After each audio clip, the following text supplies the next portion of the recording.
Front Row MMA here at BAMMA 17 with the winner of the main event of the evening, Colin "The Freak Show" Fletcher. And we caught up with you pre-fight, and you talked about being in the cage at the end of the Mansour Barnaoui fight with a smile on your face, going, "Shit, I did something wrong there." Yeah. He took it away from us. Were you worried a little? Was that thought going through your head after the first? Because that first was a pretty wild and woolly round. Not really, you know what I mean. I was kind of a little bit frustrated because the fight wasn't going my way, but I kind of felt like I was making a lot of mistakes. But it was kind of the best I'd ever felt going into a fight, you know what I mean. So with that in mind, I took my hat off to him because he beat us when I felt really good, you know what I mean. I didn't have anything, no regrets, you know what I mean. I couldn't go back and said I had a bit of a shit camp really, I had a bit of an injury, you know what I mean, like I've had for a lot of other fights.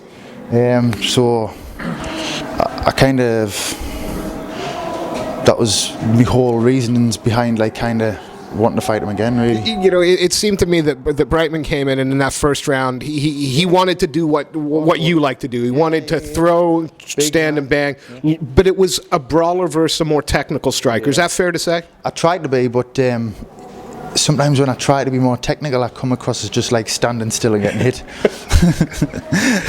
I kind of think more, so I'm like, don't get into a brawl, but when I'm thinking don't get into a brawl, sometimes I just stand still and it's like, well, you're in a brawl, you're just not doing anything apart from getting smacked in the face. You say that with a smile, but technique-wise, you landed. Clever, you landed at school, kids. you worked. You landed some really hard shots to the body. A great knee that crumpled them, and then a great front kick. Was that part of the game plan? Take away his gas, because it seemed like the third round you were as fresh as you would have been as fresh as if you were coming out. Yeah. I mean, I was fresh as a daisy going into the third. I always am, you know what I mean. I kind of would. I'm never ever gonna. I may lose a fight on technical ability. I might lose a fight on getting knocked out, but I'll never ever lose a fight on something I can control, and that's my cardio. You know what I mean? My cardio will always be exceptional going into a fight.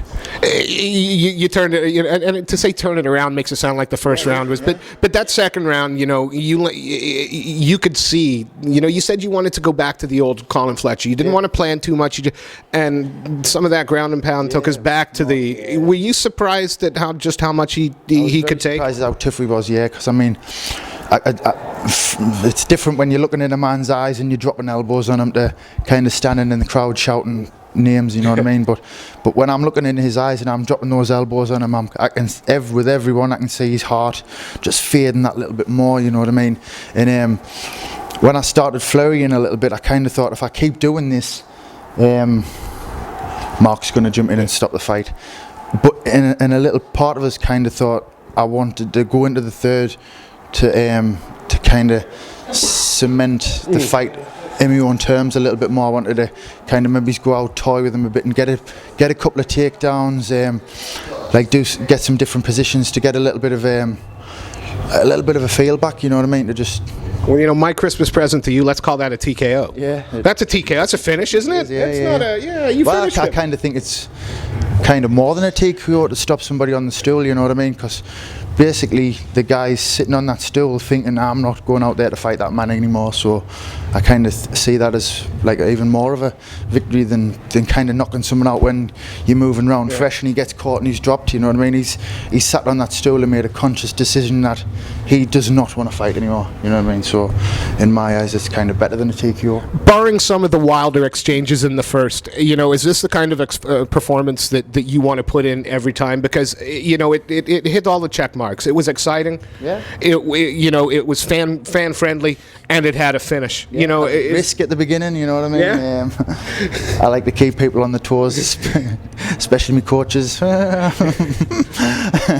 So yeah, a little bit. You know what I mean?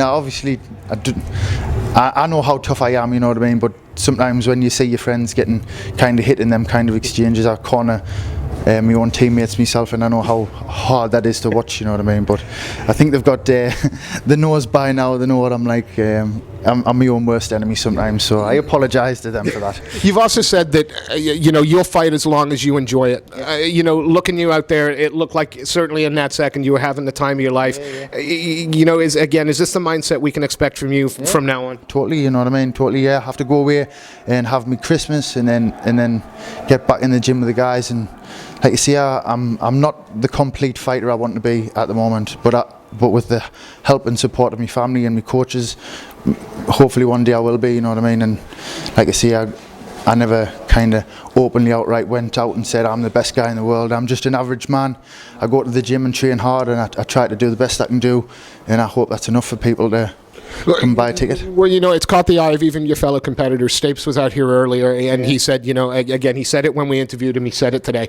You know, he wanted you to win that fight. He thinks that you should be next for Mansour Barnaoui, but after you win that title, he's ready for you. How excited? You know, that's a fight for UK MMA fans. Totally, would you enjoy that? Yeah, of course. You know what I mean? Same goes to Stapes. You know what I mean? I've kind of spoke to him, known him for a number of years now. He's a fantastic guy and an excellent competitor, you know what I mean? That'd be a sweet fight, Jude. Sweet fight. Look, Colin, before we let you go, mate, we always end an interview. Is there anybody that you'd like to give a shout out to? Any sponsors you'd like to thank? Most important, like everybody, my sponsors all know who they are, but I think the most important things are like the guys at the gym, all my coaches, and my beautiful wife and kids. Well, I got to say, Colin, we hope to see maybe February, maybe you enjoy Christmas, and then February, March, back in the cage. Yeah. Colin, always a pleasure. Thank you so much for your time. Thank you.